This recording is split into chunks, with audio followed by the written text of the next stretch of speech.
We've been speaking with top economists to better understand what's next for the U.S. economy as we battle the coronavirus pandemic and the recession. Today, I'm speaking with Esther Duflo.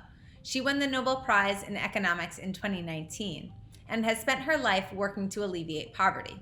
Hi, Esther. Thanks so much for meeting with me. Happy to. Which sectors of the economy will recover the fastest and what will be slowest? You had to put the economy in an induced coma because we had to stop interacting with each other.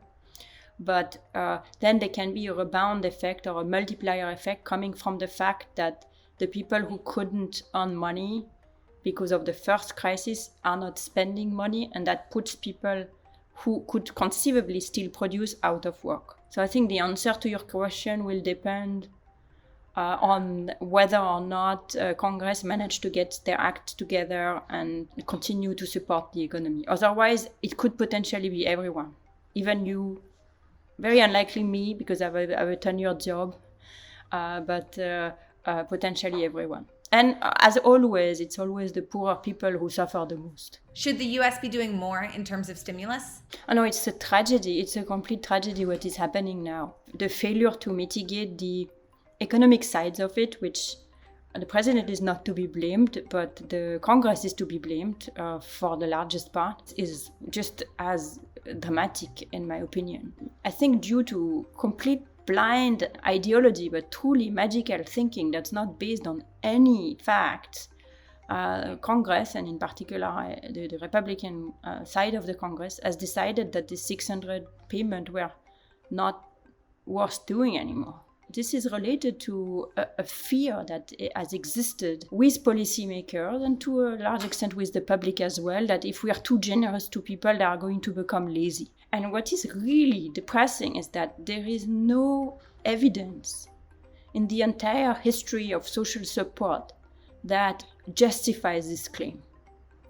That there is in fact plenty of evidence that people are fairly unresponsive to financial incentives to not work. If you give people unemployment insurance to not work, they are still going to be looking for a job if they can at all get a job.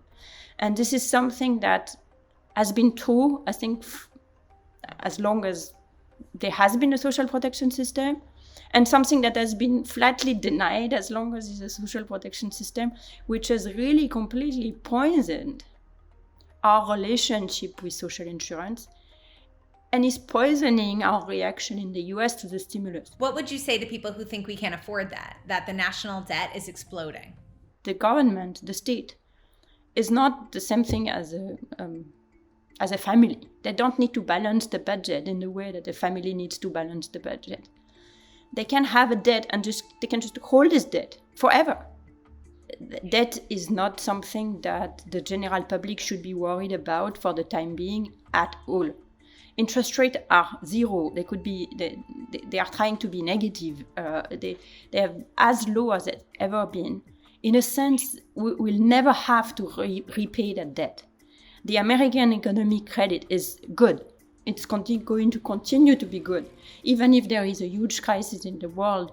American debt is something that's one of the safest assets to hold. So nobody is going to come and say, "Please reimburse the debt that you owe me."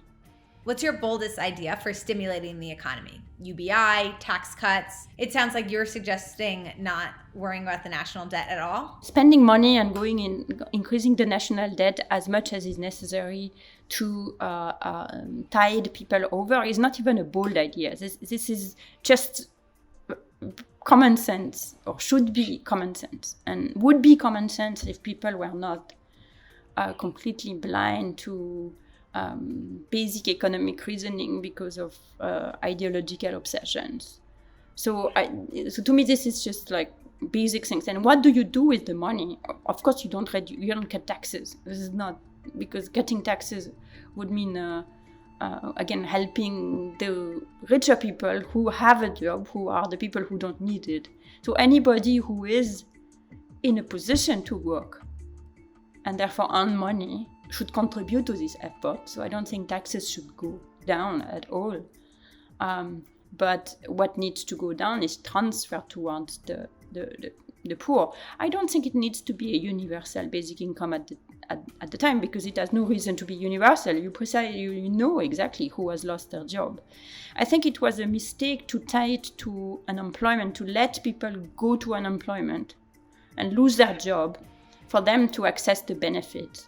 What they have done in Europe, in a lot of countries in Europe instead, is to pay the firms to keep people employed and therefore protect people's wages. That would have been a much more rational way to do it, especially in the US, where when you lose your job, you also lose your health insurance. And losing your health insurance in the pandemic, frankly, sucks. So it would have been so much simpler to keep people in jobs and subsidize firms directly for their wages as long as they couldn't work. Again, I don't know that it's bold. I think it's just like reasonable. But sometimes what's reasonable can appear to be bold in this country. You've spoken a lot about not falling in love with the growth rate. How important is the growth rate now that GDP is shrinking? It's no more or less important than it was before. So the growth rate doesn't matter. GDP, in some sense, doesn't matter except to the extent that it's a summary measure. And it's very rare for the GDP of an economy to shrink. So the fact that the size of the economy is shrinking is giving us like a thermometer of, things are not very good. But I think in general, this is not what we should worry about, what we should care about. What we should care about is welfare, and GDP is a very coarse measure of welfare. On that, there's always been a childcare crisis in the US, and with the pandemic, it's obviously exploded. What needs to change to make that better for families? A follow-up question is, you work very closely with your husband, maybe during quarantine in the same close quarters. Do you have any advice for people working in very close quarters, maybe with kids at home and their partner and all of that? There are many reasons one should want to subsidize childcare and to subsidize high-quality childcare. The first one is for the children themselves. There is plenty of evidence that shows that good quality childcare, early stimulation, has impact that lasts a lifetime. And there's a second reason why you would want to subsidize childcare is because this is a source of employment, of qualified employment, potentially. If you would want to have teachers that have trained and that know their jobs, and you want to have many of them. And therefore that creates jobs. And that creates jobs that cannot be sent to China via trade, that cannot be replaced by robots, where the productivity gain cannot possibly be enormous because you're always going to continue to need to take time. And therefore that are very protected from all of the dislocation in the economy. Child allowances, so basically you were talking of UBI, that's not a UBI, but that's an unconditional allowance linked to a child. Have a very strong positive effect on children and their family. And that's a straight transfer, that's the way to redistribute in a way that's tied, both logistically but also psychologically to the welfare of the child. So that would be like a school voucher or like child care voucher? Just straight money that is attached to the child. In the same way that you have a tax rebate but currently it's a tax rebate and it's very low. The third advantage of it, of course, is that it would free up women to get their job done, that it would free up mobility. And there are many reasons why people aren't moving. But one of them is childcare, is that often the childcare is connected to where you are. You have your parents, your extended family. If everybody was insured of a spot in a good quality childcare, no matter where they live, then they would be able to pursue opportunity that they are not today. Women are most likely to work this so-called second shift, even during the pandemic. What can we do to alleviate some of that stress and ensure that women remain in the workforce through the recession? So I think it would really take a lot of effort on the childcare dimension and on the school dimensions, because it is pretty obvious that in the absence of that, it's the women who are picking up the slack. So go back to your question of how to manage that in our household. I think it is quite evenly spread.